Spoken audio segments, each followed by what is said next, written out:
ورحمۃ اللہ وبرکاتہ۔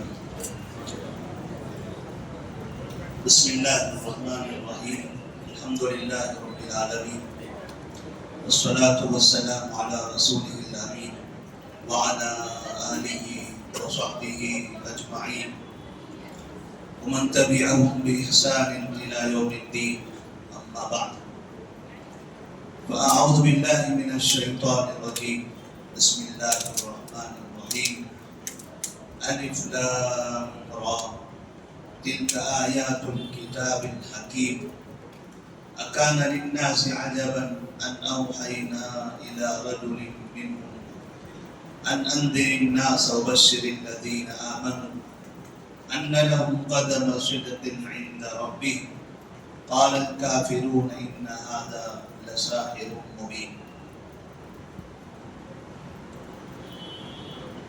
سورہ یونس اور سورہ ہود آج کے درس میں ان دو سورتوں سے کچھ مختصر باتیں آپ کے سامنے پیش کریں گے۔ قرآن مجید میں 11ویں پارے میں سورہ یونس، سورہ ہود 12ویں پارے میں، اور اس کے بعد اسی 12ویں میں سورہ یوسف۔ یونس، ہود اور یوسف 3 سورے تسلسل کے ساتھ انبیاء علیہ السلام کے نام پر ہیں، اور ابتدا میں بھی ہم نے 1-2 مرتبہ اس کا ذکر کیا تھا کہ سورے کا جو نام ہوتا ہے اس سورے سے اس کی کوئی مناسبت ہوتی ہے۔ سورہ یونس کی کوئی مناسبت ہے اس سورے کے اندر آنے والی آیات سے، اسی طرح سورہ ہود کی مناسبت ہے اس سورے کے اندر کی آیات سے، ایسے ہی سورہ یوسف کی۔ لیکن ایسا ضروری نہیں ہے کہ جس سورے کا نام کسی نبی کے نام سے ہو اس سورے میں صرف اس نبی کا ہی واقعہ ہو، بلکہ اس نبی کے واقعے کے علاوہ اور دیگر انبیاء کے واقعات بھی ہو سکتے ہیں۔ اور ایسا بھی ضروری نہیں ہے کہ سورے کا نام نبی کے نام پر نہ ہو تو اس سورے میں نبی کے واقعہ بھی نہیں ہوں گے۔ ایسا ہو سکتا ہے کہ نام کچھ دوسرا ہے اور اس میں نبیوں کے واقعات ہیں، جیسے اس سے پہلے انفال میں، اعراف میں بھی ذکر ہوا۔ نہ اعراف نام ہے، نہ انفال نام ہے، نہ انعام نام ہے۔ اس سے پہلے سورہ بقرہ بالکل ابتدا میں، وہاں بھی انبیاء علیہ السلام کے قصے موجود ہیں۔ سورہ یونس کے اندر یونس علیہ السلام کا نام صرف 1 مرتبہ ہے، جبکہ لفظ یونس یا یونس علیہ السلام کا نام دوسری سورتوں میں 1 سے زیادہ مرتبہ ہے۔ جس سورے کا نام یونس ہے اس میں صرف 1 ہی مرتبہ یونس علیہ السلام کا نام آیا ہے، اور وہ بھی آیت نمبر تقریباً 98 میں، فَلَوْلَا كَانَتْ قَرْيَةٌ آمَنَتْ فَنَفَعَهَا إِيمَانُهَا إِلَّا قَوْمَ یونس۔ یونس علیہ السلام کا واقعہ اس میں موجود ہے، اور ساتھ میں موسیٰ علیہ السلام کا بھی واقعہ ہے۔ اس سورے کا جو اصل پیغام ہے وہ ہے قضاء و قدر، تقدیر پر ایمان۔ یہ اس سورے کا ایک ہدف ہے، اس سورے کا اصل موضوع ہے۔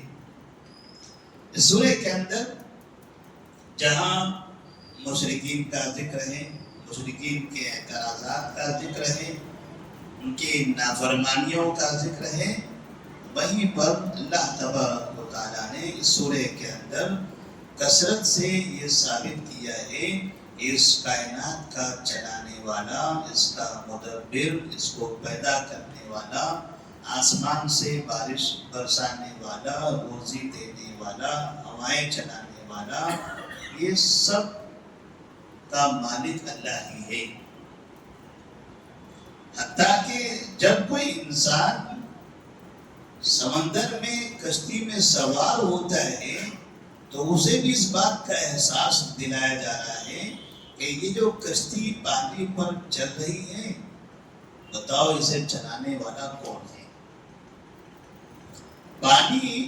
پانی تو ڈبونے والی چیز ہوتی ہے، اور سمندر میں خطرناک قسم کی ہوائیں ہوتی ہیں، طوفان آتا ہے، پھر بھی آپ اطمینان کے ساتھ اتنے بڑے سمندر پر چھوٹی سی کشتی میں سوار ہو کر ایک جگہ سے دوسری جگہ منتقل ہوتے ہو بلا خوف و خطر۔ یہ کون کر رہا ہے؟ کون اس پر قادر ہے؟ اللہ تبارک و تعالی یہ احساس دلانا چاہتا ہے۔ پھر آسمان ہے، زمین ہے، چاند سورج ہے، ان سب کا اللہ تبارک و تعالیٰ نے یہاں پر ذکر کیا۔ حتیٰ کہ دن ہے، پھر دن کے بعد رات آتی ہے، رات چلے جائے پھر دن طلوع ہو جائے، دن جائے پھر رات آتی ہے۔ یہ جو سلسلہ بلا ناغہ چل رہا ہے، کائنات میں، دنیا میں کوئی بھی حادثہ ہو، کچھ بھی ہو جائے، مگر یہ اپنے اپنے وقت پر چلتے رہتے ہیں۔ کہیں ملک تباہ ہوتا ہے، کہیں کوئی ملک آباد ہوتا ہے، کہیں کوئی حکومت ختم ہوتی ہے، کہیں نئی حکومت بنتی ہے، کہیں قومیں تباہ ہو رہی ہوتی ہیں، سب ہوتا رہا، لیکن اس میں تبدیلی نہیں آتی۔ ایسا نہیں ہوتا کہ دن رک جائے رات نہ آئے، ایسا نہیں ہوتا کہ رات رک جائے اور دن ہی طلوع نہ ہو۔ سورج اپنے وقت پر طلوع ہوتا ہے، چاند اپنے وقت پر ہمیں دکھائی دیتا ہے، ان کا طلوع اور غروب یہ سب اللہ کے قبضے قدرت میں ہیں۔ تو اللہ تبارک و تعالیٰ نے سورہ یونس میں تمام انسانوں کو اس بات کا احساس دلایا ہے، اور بالکل ابتدا میں اللہ تبارک و تعالیٰ نے اس سورہ کی بالکل شروعات میں خاص طور پر قرآن مجید کے بارے میں، قرآن جو اللہ کا کلام ہے، لوگ اس کلام پر اعتراض کرتے تھے، اور ساتھ میں اس کلام کو پیش کرنے والے نبی کریم صلی اللہ علیہ وسلم ان پر بھی اعتراض کرتے تھے۔ اللہ تبارک و تعالیٰ نے کتاب کا بھی ذکر کیا اور ساتھ میں نبی صلی اللہ علیہ وسلم کا بھی ذکر کیا۔ اللہ فرماتے ہیں اَكَانَ لِلنَّاسِ عَجَبًا أَنْ أَوْحَيْنَا إِلَىٰ رَجُلٍ مِّنْهُمْ أَنْ أَنذِرِ النَّاسَ وَبَشِّرِ الَّذِينَ آمَنُوا أَنَّ لَهُمْ قَدَمَ صِدْقٍ عِندَ رَبِّهِمْ قَالَ الْكَافِرُونَ إِنَّ هَٰذَا لَسَاحِرٌ مُّبِينٌ۔ یہ موضوع اس سے پہلے بھی گزر چکا ہے۔ قرآن مجید میں بعض مرتبہ ایک موضوع کئی بار دہرایا جاتا ہے۔ ایسا نہیں ہے کہ بس ایک مرتبہ کوئی ایک موضوع آ گیا تو اب پھر قرآن میں اس کا ذکر دوبارہ نہیں ہوگا۔ اللہ الگ الگ سورے میں، الگ الگ بارے میں، الگ الگ جگہ پر ایک موضوع کو کئی بار دہراتا ہے۔ ان کے اپنے مقاصد الگ الگ ہیں۔ جس جگہ پر جو موضوع آتا ہے اس کا کوئی نہ کوئی خلفیہ ہوتا ہے، بیک گراؤنڈ ہوتا ہے، وہاں اس کا کوئی مقصد ہوتا ہے۔ یہاں پر جب کفار مکہ نبی کریم صلی اللہ علیہ وسلم پر یہ اعتراض کرتے تھے کہ ہمارے پاس رہنمائی کے لیے اگر اللہ تبارک و تعالیٰ نے کسی کو بھیجنا ہوتا تو کسی فرشتے کو بھیج دیا ہوتا، انسان کو بنا دیا۔ ایک رجل کہتے ہیں آدمی کو، ایک آدمی کو اللہ تبارک و تعالیٰ نے ہمارے جیسے ایک انسان کو اللہ تبارک و تعالیٰ نے نبی بنا دیا. اللہ نے نبی بنانا تھا تو کسی فرشتے کو بنانا تھا.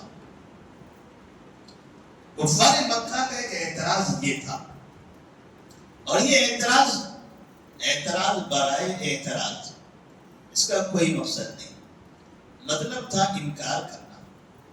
بعض مرتبہ کچھ لوگوں کا یہ طریقہ ہوتا ہے کہ کسی مسئلے پر اعتراض کرتے ہیں، پھر جواب دیا جائے پھر اعتراض کرتے ہیں. مطلب یہ نہیں ہوتا ہے کچھ بات سوال کر کے کچھ حاصل کروں، کچھ سمجھوں. مطلب یہ ہوتا ہے کہ بس پریشان کروں، ان کی بات کو رد کر دوں، نہ مانوں.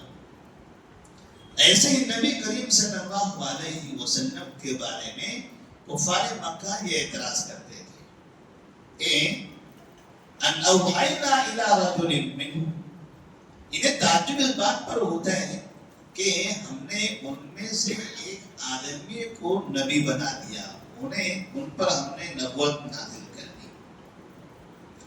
اس آیت پر اگر غور کریں، کفار مکہ جو نبی کے ساتھ رہتے تھے، جن کا نبی سے خونی رشتہ بھی تھا، جو ایک شہر کے تھے، بچپن سے جنہوں نے نبی کو دیکھا تھا، جن نبی کے ماں باپ کو جو لوگ جانتے تھے، ان کے آگے پرانی نسل کو بھی اور نئی نسل کو بھی، ان کے اصل کو بھی ان کی فرا کو بھی وہ لوگ جانتے تھے. باپ دادا پردادا کون ہیں اور ان کی اولادیں کون ہیں، سب کو جانتے تھے.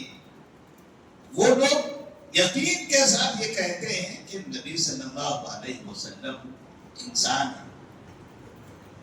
بشر جس کو ہم کہتے ہیں عربی میں، انسان مانے انسان بھی کہا جاتا ہے، بشر بھی کہتے ہیں اسی کو.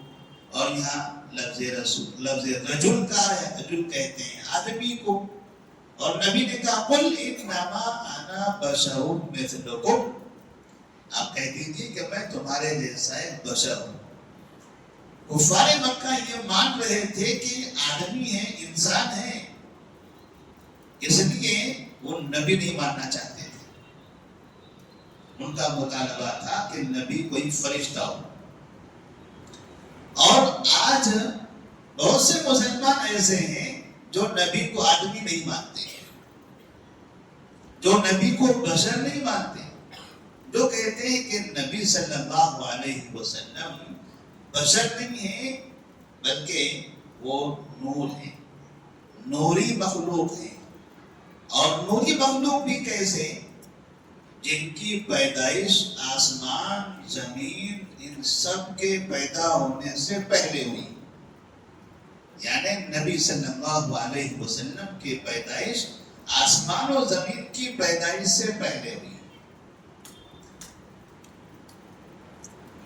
یہ تو عقل کے خلاف ہے، فطرت کے بھی خلاف ہے. ایسے موضوعات کو تو بولنے کی ضرورت بھی نہیں ہے، لیکن چونکہ یہ بولنے والے، یہ سمجھانے والے، یہ لکھنے والے لاکھوں کی تعداد میں ہیں. مساجد میں، مدارس میں اپنی قوم کو یہ سبق آج بھی پڑھاتے جاتے ہیں. اب اللہ تبارک و تعالیٰ سے ہی ہم دعا کرتے ہیں اللہ سب کو صحیح سمجھ عطا فرمائے. بعض مرتبہ جب ہم اس طرح کے حالات اور اس طرح کے لوگوں کو دیکھتے ہیں، ترس بھی آتا ہے، ترس بھی آتا ہے. ایسا نہیں کہ یہ غلط راستے پر جا رہے ہیں تو ہم بس غلط ہی بولیں، ان کے بارے میں غلط ہی سمجھیں. ترس اس لیے آتا ہے کہ بیچاروں کو صحیح پڑھایا ہی نہیں گیا، صحیح بتایا ہی نہیں گیا. جیسے ہم نے کچھ دن پہلے سحری کی نیت کے بارے میں بتایا تھا، نویت النصوم غدا. اب بھلا ان کا کیا ہوگا جن لوگوں نے 100 سال 200 سال تک بس یہی دعائیں پڑھ رکھی تھی، جب بھی سحری کرتے تھے وہی دعا پڑھتے تھے. ان کا کیا قصور ہے؟ ساری زندگی وہ پڑھتے رہے، بڑی عبادت کے ساتھ، اچھی نیت کے ساتھ پڑھتے رہے. کیونکہ لوگوں نے، علماء نے انہیں یہی بتایا تھا کہ یہ دعا ہے، یہ دعا ہے.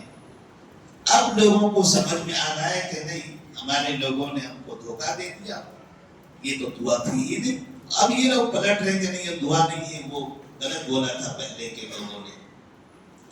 ایسے ہی قوم کے اندر زیادہ تر لوگ جو غلط راستے پر جا رہے ہیں، یہ سمجھیے کہ آپ کو ان پر ترس آنا چاہیے، یہ سمجھنا چاہیے کہ انہیں حقیقت میں لوگوں نے صحیح پڑھایا نہیں ہے، اس وجہ سے وہ غلط راستے پر ہیں، ورنہ تھوڑی سی بھی عقل رکھنے والا آدمی تھوڑا بہت تو سمجھے گا ہی۔ اور اللہ کا شکر ہے آج کل کے دور میں ہمارا یہ موبائل بڑا کام کر رہا ہے، دین کی دعوت میں، توحید کی دعوت میں، سچ اور غلط کی تمیز میں، یہ موبائل جو ہر آدمی کی زندگی بنی، ہر گھر کی زندگی بنی، ضرورت بنی ہوئی ہے، اس لیے اب ہر گھر میں اسلام داخل ہو رہا ہے، ہر گھر میں حق کا پیغام پہنچ رہا ہے۔ ہم پہلے سوچتے تھے کیسے لوگوں تک اپنی بات پہنچائیں گے، ہم اگر یہاں مسجد تقویٰ میں بیٹھے ہیں ٹولی چوکی میں، ہم بولنا چاہتے ہیں، ہمارے سامنے کتنے لوگ بیٹھیں گے، کتنے ایسے لوگ ہیں جس مسجد میں آنا بھی نہیں چاہتے، آئیں گے بھی نہیں، ہم جو پیغام پہنچانا چاہیں وہ کیسے پہنچے گا؟ اب وہ کام بہت آسان ہو گیا، اب وہ کام بہت آسان ہو گیا، جو یہاں آ رہے ہیں ان کے لیے بھی، جو یہاں نہیں آنا چاہتے ہیں ان کے لیے بھی، جو یہاں سے ہزاروں کلومیٹر دور ہیں ان کے لیے بھی، آپ بس موبائل کا استعمال کیجئے، اللہ نے آپ کو کچھ نعمتیں دی ہیں، ایک یوٹیوب کی شکل میں، فیس بک کی شکل میں، واٹس ایپ کی شکل میں، یہ جو میڈیا ہے، اس میڈیا کا اگر آپ نے صحیح استعمال کیا، یقین مانیے بہت خیر پھیلے گا، اس سے بہت خیر پھیلے گا، اور پھیل رہا ہے۔ پوری دنیا کے اندر قرآن مجید اچھے انداز سے پڑھنے کا جو رواج شروع ہوا ہے، جانتے ہو کیسے؟ اسی میڈیا سے، یوٹیوب سے۔ ایک زمانہ تھا جب حرمین کی قرأتیں ہم لوگ کیسٹ میں سنا کرتے تھے، بہت کم لوگوں کے پاس وہ چیزیں ہوتی تھی۔ اب دیکھیے، جس قاری کی آواز آپ کو اچھی لگ رہی، یوٹیوب پہ جائیے، سنتے جائیے، 10-12 میں سے ایک کو سیٹ کر دیجیے اور اس کے انداز سے پڑھتے رہیے۔ وہ قاری جنہوں نے اپنی زندگیاں گزاری ایک لیول تک پہنچنے کے لیے، آج ان کی قرأت سن سن کر ہمارے محلے کے 10-15 سال کے بچے وہ لیول پر آ گئے، بالکل ہو بہو انداز، ہو بہو وہ طریقہ، ہو بہو ایسی خوبصورتی یہاں بیٹھ کر نقل کرنے لگے ہیں۔ کہاں پڑھا انہوں نے ان سے؟ کیا انہوں نے ان کو سکھایا ہے؟ کیا یہ ان سے مل کر آئے ہیں؟ کوئی تعلق ہے؟ کچھ بھی نہیں ہے، موبائل اٹھایا، استعمال کیا۔ اس طرح سے قرآن مجید اچھے انداز سے پڑھنے کا جو پورے دنیا میں رواج ہوا، وہ حرمین اور عرب علماء کے، عرب قرآن قاری جو تراویح پڑھانے والے ہیں، ان لوگوں کے طریقے سے۔ ورنہ آپ لوگ جانتے ہوں گے پہلے ہمارے علاقوں میں تراویح کیسے پڑھی جاتی تھی، بہت عجیب تماشا ہوتا تھا، ایسی رفتار، وہ رفتاریں جو پہلے حافظ قرآن تراویح میں پڑھتے تھے، آج وہ رفتار سے ٹرینیں چل رہی ہیں۔ حافظ صاحب کی رفتار پہلے آتی تھی، ٹرینوں کی رفتار اب بننے لگی، یہ بہت پیچھے ہیں، ملک بہت پیچھے ہے، ان کی رفتار اب آ رہی ہے۔ یہ رفتار تو ہم نے بہت پہلے استعمال کیا ہوا تھا، لیکن اب لوگوں کو سمجھ میں آنے لگا ہے قرآن کیسا پڑھنا چاہیے۔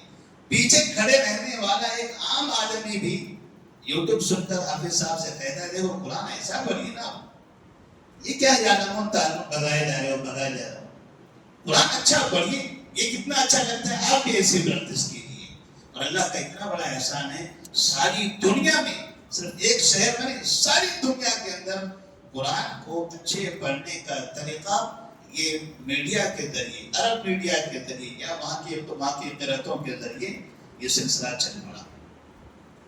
تو اس طرح سے نبی کریم صلی اللہ علیہ وسلم کے بارے میں جو غلط فہمیاں لوگوں میں تھی الحمدللہ اب انہیں اگر سمجھانا ہے تو ہمارے پاس یہ چیز ہے، ہم اپنا پیغام نشر کرتے رہیں. عوام جو جانتے نہیں ہیں، جو بولنا نہیں آتا ہے، سمجھانا نہیں آتا ہے، کم سے کم اپنے علماء کی اچھی باتیں، اچھا پیغام جو آپ کو ملے اس کو شیئر کر دیں، اس کو لائک کر دیں، آگے بڑھاتے جائیں، شیئر کرتے جائیں. آپ کا بھیجا ہوا کوئی پیغام، کوئی اچھی بات، قرآن کی کوئی تفسیر، حدیث کا کوئی صحیح مطلب، کوئی صحیح عقیدہ، کوئی صحیح مسئلہ اگر لوگوں تک آپ کے اپنے سرکل میں اگر پہنچ جائے، آپ کے واٹس ایپ گروپ میں جو آپ کی کلاس کے ہیں، آپ کے کھیلنے کودنے والے ان کے ساتھ، آپ کے ساتھ بیٹھنے والے ان کے درمیان میں پہنچ جائے، پتا نہیں کس کو اللہ تبارک و تعالیٰ کب ہدایت دے دے، آپ کو اندازہ بھی نہیں ہوگا. خیر کا کام غائبانہ میں آپ اتنا زیادہ کر سکتے ہو آج کہ اس کی کوئی حد نہیں تھی.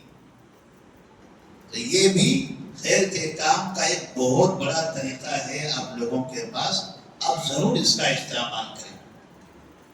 اللہ تبارک و تعالیٰ نے نبی کریم صلی اللہ علیہ وسلم کے بارے میں یہاں پر ایک بات بتائی تھی کہ مشرکین مکہ یہ اعتراض کرتے تھے، اور اللہ تبارک و تعالیٰ نے یہ بتایا کہ فرشتوں کی ضرورت نہیں ہے، کیونکہ فرشتہ اگر نبی بن کر آئے گا تو آئیڈیل کیسے ہوگا، اسوہ حسنہ کیسے بنے گا، کیونکہ فرشتہ تو دکھائی نہیں دیتا. اور ہمیں نماز ایسے پڑھنا ہے جیسے نبی پڑھے، اور نبی دکھائی نہیں دیتے. ہمیں ذکر و اذکار عبادتیں ایسی کرنی ہیں جیسے نبی کرتے ہیں، اور نبی دکھائی نہیں دیتے. ہمیں قرآن ایسے پڑھنا ہے جیسے نبی نے پڑھا ہے، نبی کا سنائی دیتا ہی نہیں ہے. وہ تو فرشتے ہیں. کیا فرشتوں کی باتیں ہم سنتے ہیں؟ ہم انہیں دیکھتے ہیں؟ نہیں دیکھتے. نہ سنائی دیتا ہے نہ دکھائی دیتا ہے. اس لیے اللہ تبارک و تعالیٰ نے انسانوں سے جن سے انسیت ہو سکتی ہے، جو دل و دماغ اور حال چال طور طریقوں سے میل کھا سکتے ہیں، اسی انداز سے ان کے درمیان کے ایک شخص کو اللہ تعالیٰ نے منتخب کر دیا اور نبی بنا دیا. اس سورے کے اندر لفظ حق، الیہ مرجعکم جمیعا بعد اللہ حقا، لفظ حق تقریباً 23 مرتبہ استعمال ہوا ہے.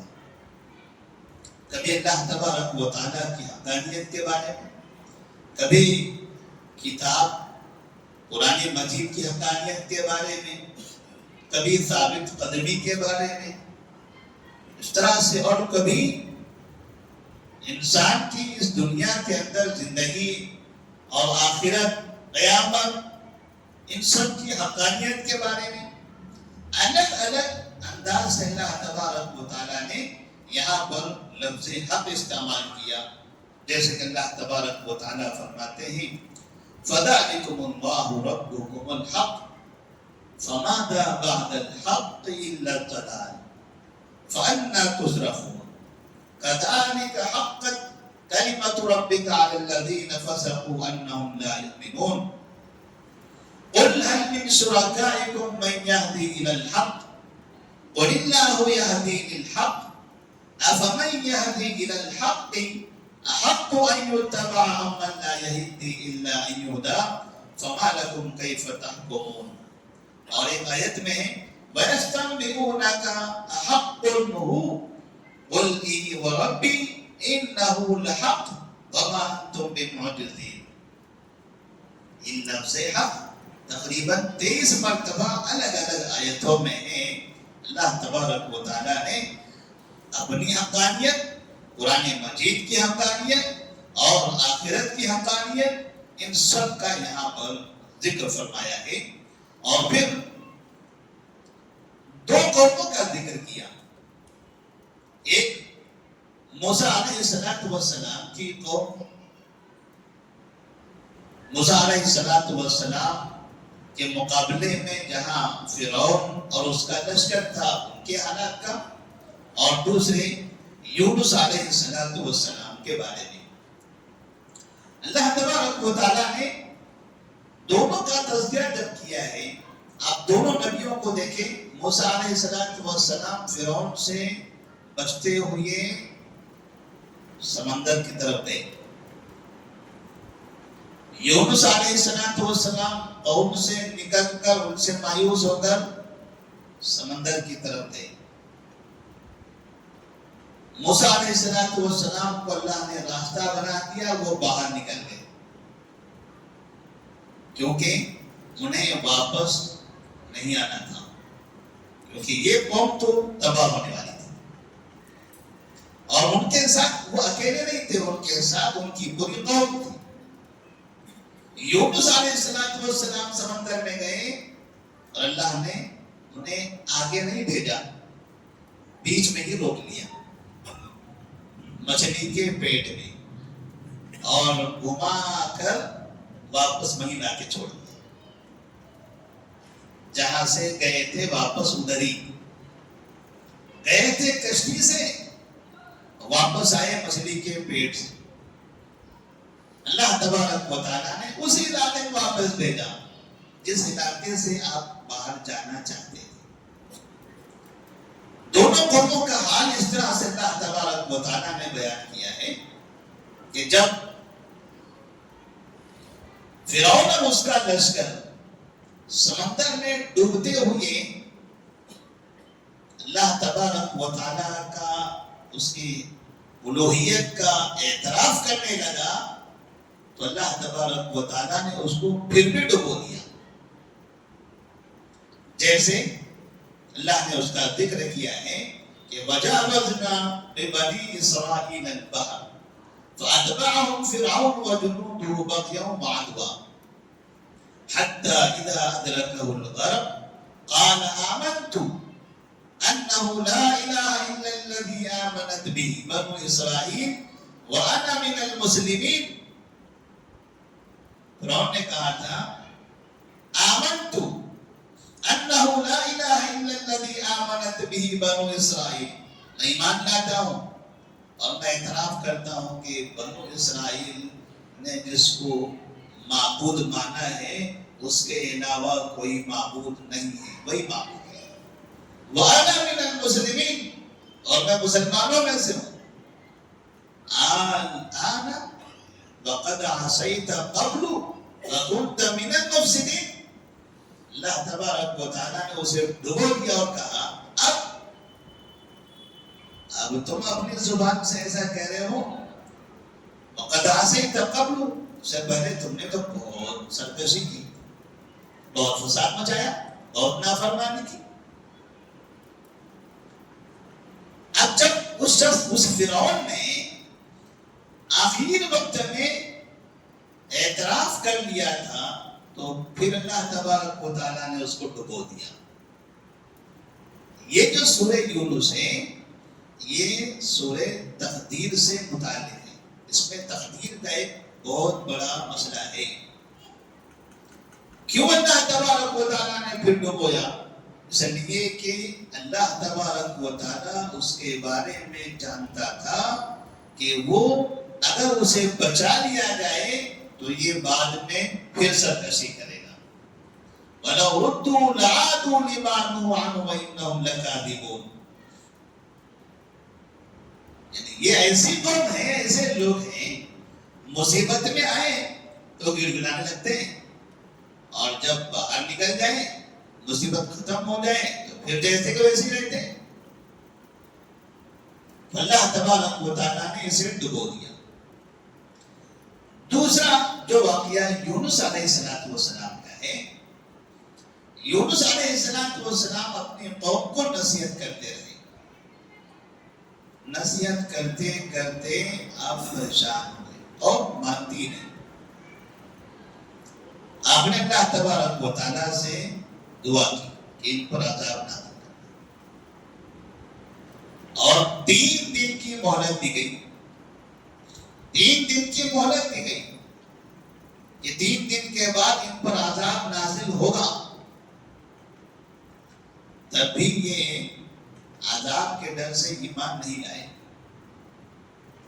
لیکن اب 3 دن کے بعد عذاب آنے لگا، آسمان پر وہ بادل چھا گئے جن کے بارے میں وہ جانتے تھے کہ ایسے اس طرح سے عذاب نازل ہوتا تھا۔ اب وہ جب اپنی آنکھوں سے دیکھنے لگے تو انہوں نے وہاں پر ایمان قبول کر لیا۔ اللہ نے اس کے بارے میں کہا فَلَوْلَا كَانَتْ قَرْيَةٌ آمَنَتْ فَنَفَعَهَا إِيمَانُهَا إِلَّا قَوْمَ يُونُسَ لَمَّا آمَنُوا كَشَفْنَا عَنْهُمْ عَذَابَ الْخِزْيِ فِي الْحَيَاةِ الدُّنْيَا۔ عذاب کو دیکھ کر جب انہوں نے ایمان لایا تو اللہ فرماتے ہیں کہ ہم نے عذاب کو واپس کر دیا، ہم نے وہ عذاب واپس کر دیا۔ فرعون کے عذاب کو واپس نہیں کیا، اسے ڈبو دیا، اسے عذاب میں مبتلا کر دیا۔ اور یہاں قوم یونس کے اوپر جو عذاب آ رہا تھا، آ چکا تھا، جو انہیں آنکھوں سے دکھائی دے رہا تھا، 3 دن کی مہلت کے بعد بھی تب اللہ تبارک و تعالیٰ نے وہاں سے اس عذاب کو واپس کر دیا۔ کہتے ہیں اس لیے کہ اللہ تبارک و تعالیٰ جانتا تھا کہ ان لوگوں نے جو ایمان لایا ہے ان کا ایمان سچے دل سے ہے۔ یہ اس قوم کی طرح نہیں ہے کہ جو مصیبت میں گڑ گڑائیں گے اور پھر مصیبت سے باہر آنے کے بعد بدل جائیں گے، بلکہ یہ وہ لوگ ہیں جنہوں نے اب ایمان لایا ہے تو سچے دل سے ایمان لایا ہے، لہذا وہ اپنے ایمان پر ثابت قدم رہیں گے۔ اللہ آگے کے بارے میں جانتا ہے تو اللہ تبارک و تعالیٰ نے آگے کے حساب سے ان کے اوپر سے عذاب کو ہٹا دیا۔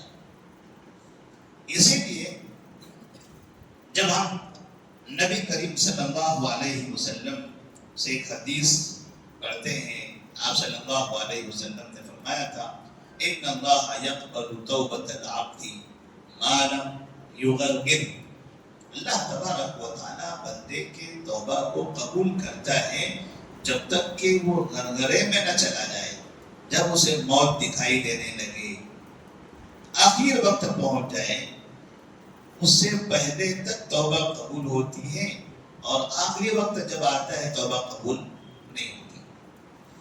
اس کے باوجود بھی نبی کریم صلی اللہ علیہ وسلم جب آپ کے چچا ابو طالب کا انتقال ہو رہا تھا تو آپ ان کے قریب بیٹھ کر کہتے تھے یا عم قل یا عمی لا الہ الا اللہ کلمۃ احاج لک بہا عند اللہ، لا الہ الا اللہ پڑھ لو، لا الہ الا اللہ پڑھ لو، میں کل قیامت میں آپ کے لیے اللہ کے پاس گواہی دوں گا۔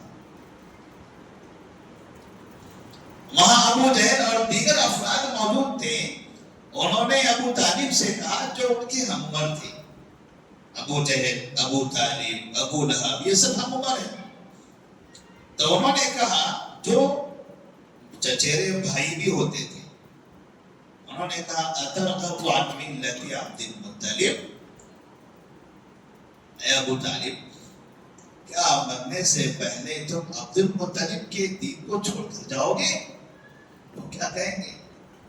ساری زندگی ابو طالب کے دین پر، عبد المطلب کے دین پر جمے رہے، اور مرنے سے پہلے عبد المطلب کا دین چھوڑ دیا، یعنی باپ کا دین، مرنے سے پہلے باپ کا دین چھوڑ کر جاؤ گے؟ غیرت دلائی، اور پھر اسی غیرت میں ابو طالب نے کہا علی ملت عبد المطلب، میں عبد المطلب کے دین پر ہوں، میں اپنے باپ کے دین پر ہوں، اور پھر وہیں ان کی آنکھیں بند ہو گئی۔ نبی کریم صلی اللہ علیہ وسلم نے کہا کہ اب یہ جہنم میں ہوں گے۔ ان واقعات سے جو بات سمجھ میں آتی ہے کہ اگر اس طرح سے اللہ تبارک و تعالی انسان کے بارے میں یہ جانتا ہے، انسان کے بارے میں یہ جانتا ہے کہ وہ جو توبہ کر رہا ہے اس کی توبہ سچی توبہ ہے تو ایسی صورت میں اس کی توبہ کو قبول کر لیتا ہے، اس کے اوپر سے مصیبت کو ختم کر دیتا ہے۔ لیکن اگر اسے وہ جانتا ہے کہ اس کی جو توبہ ہے یہ صرف اس مصیبت کو دیکھ کر ہے تو پھر ایسی شخص کی توبہ قبول نہیں ہوتی۔ لہذا آخر وقت میں بھی اگر کوئی سچے دل سے معافی مانگ لے اللہ تبارک و تعالیٰ سے تو اللہ تبارک و تعالیٰ اس وقت بھی معاف کرنے کے لیے تیار ہے۔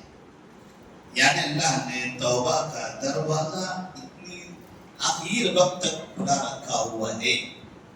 تو اس سورہ کے اندر اللہ تبارک و تعالیٰ نے پھر ہمیں اس بات کا پیغام بھی دیا، نصیحت بھی کی کہ پھر آپ یہ سمجھ لو کہ دنیا میں آپ کا اللہ کے علاوہ کوئی نہیں، کوئی مصیبت آئے تو اللہ کے علاوہ کوئی بھی اس مصیبت کو ختم نہیں کر سکتا۔ آپ کے اوپر کوئی نعمت نازل ہو تو پھر کوئی اسے چھین نہیں سکتا۔ وَإِن يَمْسَسْكَ اللَّهُ بِضُرٍّ فَلَا كَاشِفَ لَهُ إِلَّا هُوَ وَإِن يُرِدْكَ بِخَيْرٍ فَلَا رَادَّ لِفَضْلِهِ۔ جب فرض نماز ہوتی ہے، نماز کے بعد ہم کچھ دعائیں پڑھتے ہیں، ان دعاؤں میں ایک دعا ہے اللہم لا مانع لما اعطیت، اللہم لا مانع لما اعطیت ولا معطی لما منعت۔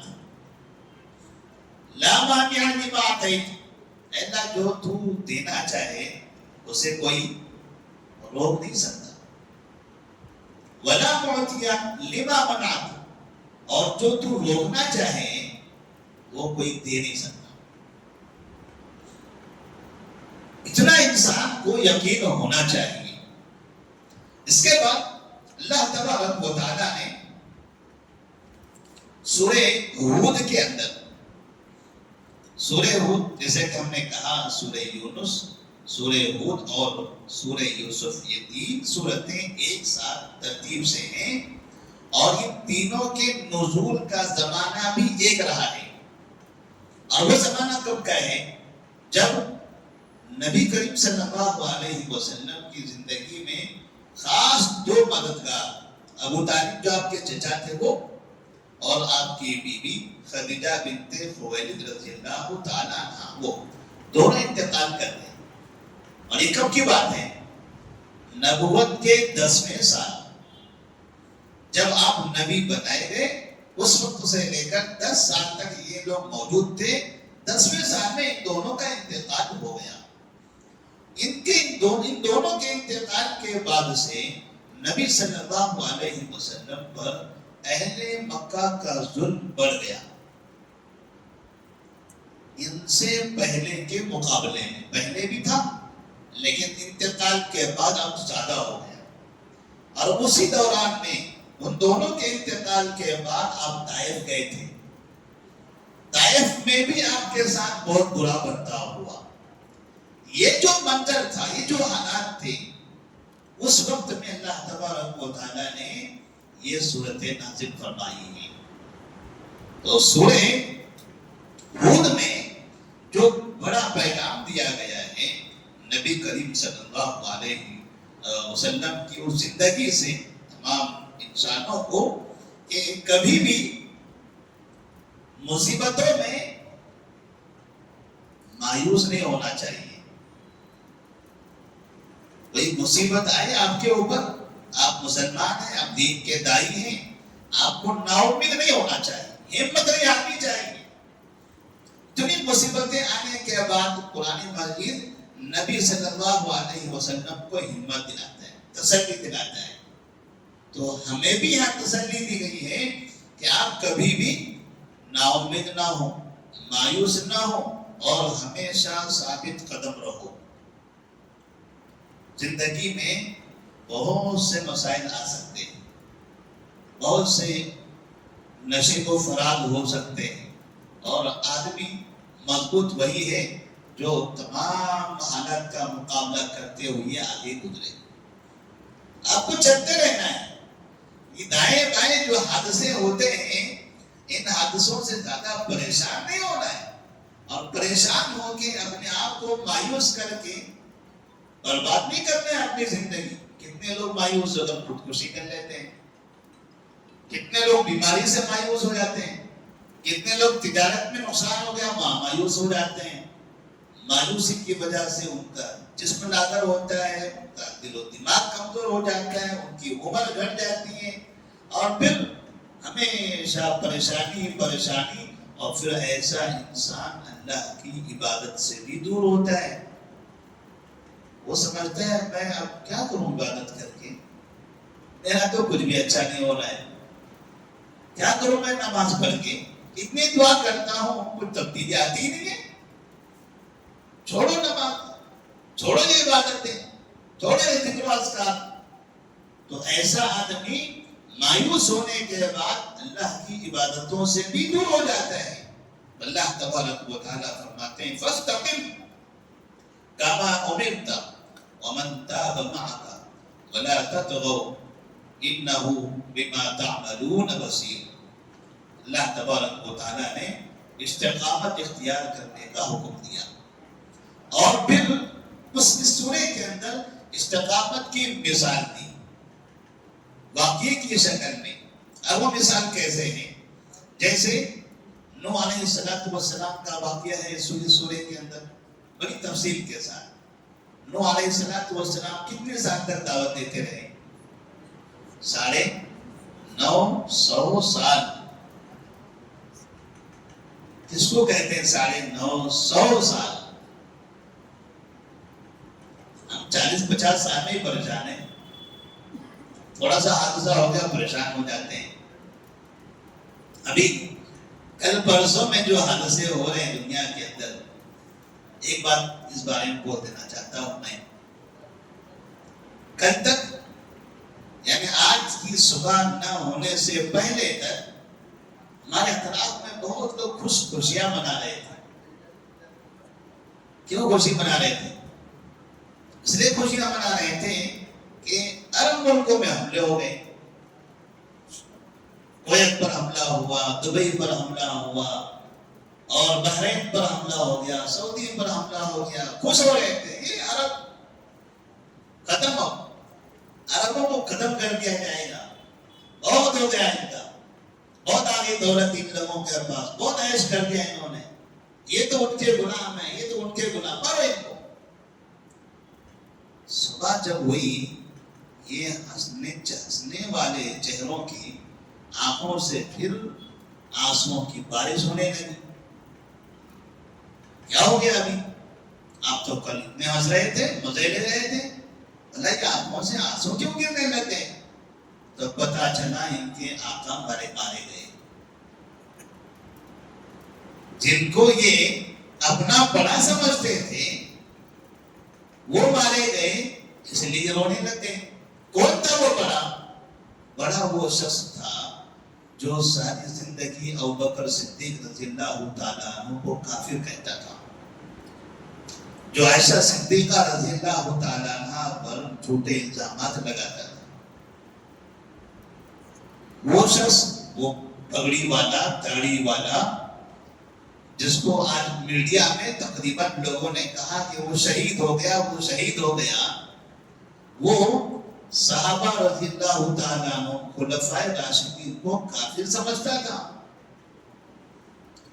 اور ہمارے مسلمان اس کو شہید سمجھتے ہیں, کہتے ہیں یہ ہمارا شہید ہے, یہ ہمارا ہیرو ہے, وہ مرا نہیں ہے, ہم اس کے ساتھ ہیں. بنا جو صحابہ کو کافر کہے وہ شہید کیسے ہوگا؟ اور ایک چیز جو ہم نے کل تک دیکھی تھی, کوئی ملک ان پر حملہ کر رہا تھا اور یہ بجائے ان پر حملہ کرنے کے یہ مسلم ملکوں پر حملہ کر رہا تھا,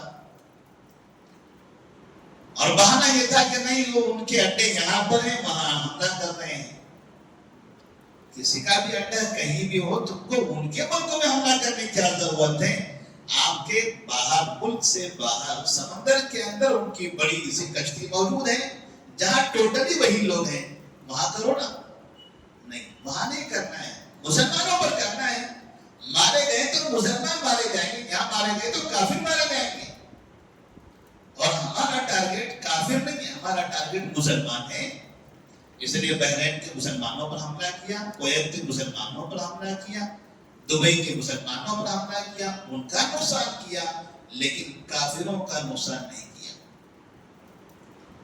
اور یہ ایسے منافق ہیں، منافقین ہمیشہ کافروں کے ہاتھوں مارے جاتے ہیں، جیسے اسماعیل ہنیہ اس سے پہلے کافروں کے ہاتھوں مارا گیا،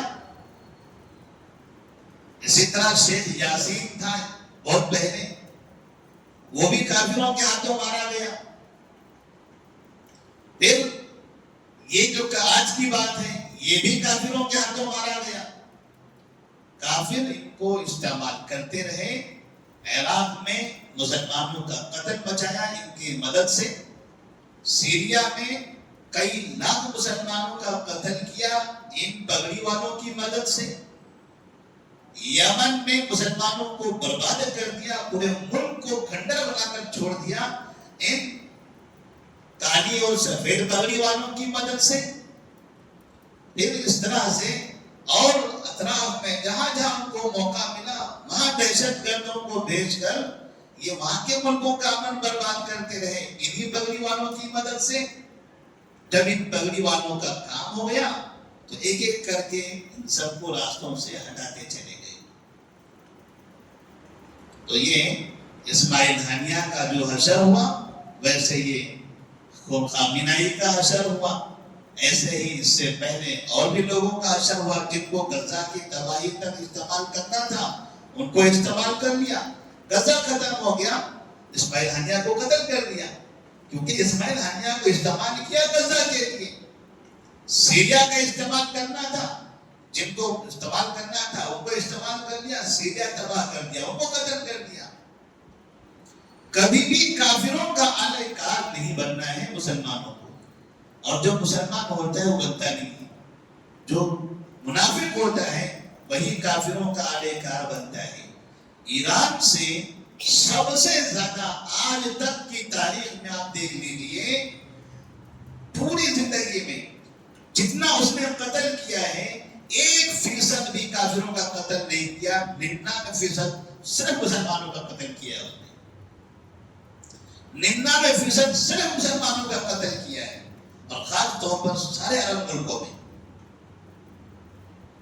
لیکن ہر ایک کا وقت آتا ہے، ہر ایک کو موت آنی ہے۔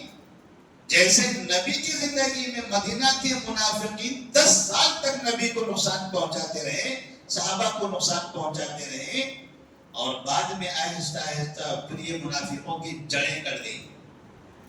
وہ وقت بھی قریب آ گیا ہے، وہ وقت بھی قریب آ گیا ہے۔ ایسے سارے منافقین جو بھی صحابہ کے دشمن ہیں ان سب کا انشاءاللہ خاتمہ ہوگا۔ کوئی صحابی کا دشمن ہو وہ ہمارا کبھی بھائی نہیں ہو سکتا۔ لوگ کہتے ہیں وہ شیعہ ہے تو کیا ہوا، ہمارا بھائی ہے، شیعہ سنی بھائی بھائی، کیسے بھائی بھائی؟ جو ابوبکر کو کافر کہے وہ آپ کا بھائی ہوگا، جو عائشہ صدیقہ رضی اللہ تعالیٰ عنہ کو بدکار عورت کہہ کر خطاب کرے اسے آپ بھائی کہو گے؟ اگر کوئی آپ کی ماں سے کہے کہ آپ کی ماں بدکار ہے تو آپ اسے اپنا بھائی بولو گے؟ اتنا بڑا فرق ہے زمین و آسمان کے درمیان کے حساب سے۔ ایسا آدمی کبھی ہمارا بھائی نہیں ہو سکتا۔ ایسے لوگوں کے لیے یا تو ہدایت کی دعا کریں یا پھر اللہ تبارک و تعالیٰ ایسے لوگوں کا حساب لے، کیونکہ ان لوگوں کی وجہ سے دنیا کے مسلمان پریشان ہیں۔ اللہ تبارک و تعالیٰ نے یہاں پر ایسی پریشانیوں کی حالتوں میں مسلمانوں کو استقامت والا پیغام دیا ہے کہ نوح علیہ السلام 950 سال تک تبلیغ کرتے رہے، نصیحت کرتے رہے، سمجھاتے رہے۔ کتنا صبر کیا ہوگا انہوں نے؟ صبر کرتے رہے، صبر کرتے رہے، صبر کرتے رہے۔ ہم کہتے ہیں دیکھو اب بہت ہو گیا، آپ صبر نہیں کر سکتے، ایک بار ہو گیا، 2 بار ہو گیا، 3 بار ختم، تیسری بار کے بعد ہم آپ کو معاف نہیں کریں گے۔ تیسری یہ ہم ان کو آخری لکیر کھینچ کر بتا دیتے ہیں۔ نوح علیہ السلام نے 950 سال میں 3 بار ہی بولا ہوگا، یہ پیغام ہے مسلمان کے لیے کہ دین کی دعوت، اسلام کی نشر و اشاعت میں آپ کو صبر کرنا ہے، محنت کرتے رہنا ہے، بولتے رہنا ہے، سمجھاتے رہنا ہے، اللہ سے دعائیں کرتے رہنا ہے۔ پھر بھی اگر نہ ہو، پھر بھی آپ بہت محنت کریں گے، اس کے بعد بھی آپ کو لگے گا کہ میں کامیاب نہیں ہوا، پھر بھی آپ کو مایوس نہیں ہونا ہے۔ 950 سال کے بعد بھی کشتی میں سوار ہونے والے چند لوگ تھے، اللہ تبارک و تعالیٰ نے ان کا ذکر کر کے باقاعدہ استقامت کی تعلیم دی ہے۔ اور ساتھ میں دوسرا پیغام یہ ہے کہ کبھی بھی حد سے آگے نہیں بڑھنا ہے۔ آپ اگر حق پر ہو، آپ سچ پر ہو، سچائی پر ہو، اس کا مطلب یہ نہیں ہے کہ آپ حد سے آگے بڑھو۔ کسی کے لیے بھی حد سے آگے بڑھنے کی نہ زبانی نہ آپ کو عملی طور پر کہیں بھی سرکشی کرنے کی ضرورت نہیں ہے۔ اپنی لمٹ میں رہ کر آپ کو بات کرنی ہے، اپنی لمٹ میں رہ کر ہی آپ کو اپنا کام کرنا ہے۔ دعوت دینے میں بھی آپ کو حد سے آگے نہیں بڑھنا ہے، نہ دشمنی میں نہ دوستی میں۔ ہر ایک کی اپنی حد ہوتی ہے، لہذا کبھی مشرکین کو دعوت دیتے دیتے کبھی ہم حد سے آگے بڑھتے ہوئے انہیں گالیاں تک نہ دینے لگ جائیں، اور اپنے لوگوں کا ساتھ دیتے دیتے کہیں حرام میں ان کا ساتھ دینے نہ لگ جائیں۔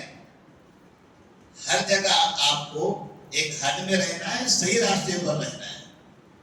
اور تیسری بات، ایسا نہ ہو کہ کبھی آپ اسلام کی دعوت دے رہے ہیں، اسلام پر عمل کر رہے ہیں، لیکن حالات آپ کو کچھ الگ دکھائی دے رہے ہیں۔ آپ کو لگ رہا ہے کہ یہ میری دال گلنے والی نہیں ہے، چلے ان کے ساتھ ہو جاتا ہوں میں، چلے ان کے ہی ساتھ ہو جاتا ہوں۔ جب سبھی ویسے ہیں تو میں کیوں اکیلا ڈنڈا لے کے کھڑوں؟ مجھے کیا کرنا ہے؟ جب سبھی ادھر جانے تو میں بھی چلے جاتا ہوں ادھر ہی۔ ایسا نہیں، جب آپ کو پتہ چلتا ہے کہ آپ حق پر ہیں تو آپ کو ہمیشہ ثابت قدم رہنا ہے، کبھی کافروں کی طرف میلان نہیں ہونا ہے، کبھی اپنے دین سے کوئی سودا نہیں کرنا ہے۔ ایمان، توحید اور عقیدہ، اللہ پر یقین، اسلام کی شاعر ایسی چیزیں ہیں جسے آپ کے ہاتھ سے کبھی چھوٹنے نہیں دینا ہے۔ یہ ہمیں سورہ ہود آخر تک اس بات کی تعلیم دیتا ہے۔ اللہ تبارک و تعالیٰ سے دعا کرتے ہیں کہ اللہ تبارک و تعالیٰ ہم تمام کے اندر استقامت پیدا فرمائے، صحیح بولنے کی، سچ بولنے کی توفیق دے، اور اسلام پر عمل کرنے کی توفیق عطا فرمائے۔ السلام علیکم ورحمۃ اللہ وبرکاتہ۔